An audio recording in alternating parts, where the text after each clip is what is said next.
বাংলাদেশের মানবতাবাদ এই মুহূর্তে অচল। হিন্দুদের মন্দির ভাঙা হচ্ছে, তাদের বাড়ি ঘরে হামলা হচ্ছে, দেশ ছেড়ে পালাচ্ছেন অনেকেই। শেখ হাসিনার সরকারের পতনের পর এই দুর্দশা। অবশ্য এর আগেও বিভিন্ন সময় হিন্দুরা বাংলাদেশে অত্যাচারিত হয়েছে। বাংলাদেশের বর্তমান তত্ত্বাবধায়ক সরকার এ ব্যাপারে নীরব। শুক্রবার এইসব প্রতিক্রিয়া প্রকাশের মাধ্যমে হিন্দু ধর্মে বিশ্বাসীরা যোগেন্দ্রনগর রেল স্টেশন চত্বরে বাংলাদেশের সংগঠিত হিন্দু নিষ্পেষণের ঘটনার প্রতিবাদ জানান। তারা জানিয়েছেন, এখনই যদি হিন্দুদের উপর অত্যাচার বন্ধ না হয় তাহলে দেশ জুড়ে বৃহত্তর আন্দোলন গড়ে তোলা হবে।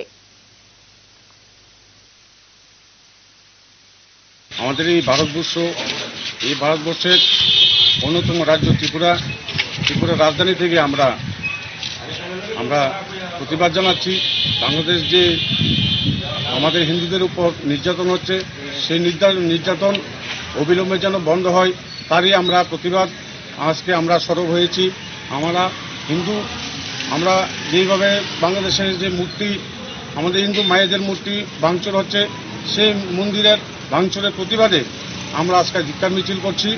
আমরা তা থেকে বাংলাদেশের যেন শান্তি ফিরিয়ে আসে এবং বাংলাদেশ যেন এগুলি থেকে এই সন্ত্রাস থেকে মুক্তি থাকে এবং সন্ত্রাস যেন বন্ধ হয়, তারই দাবি আমরা রাখছি।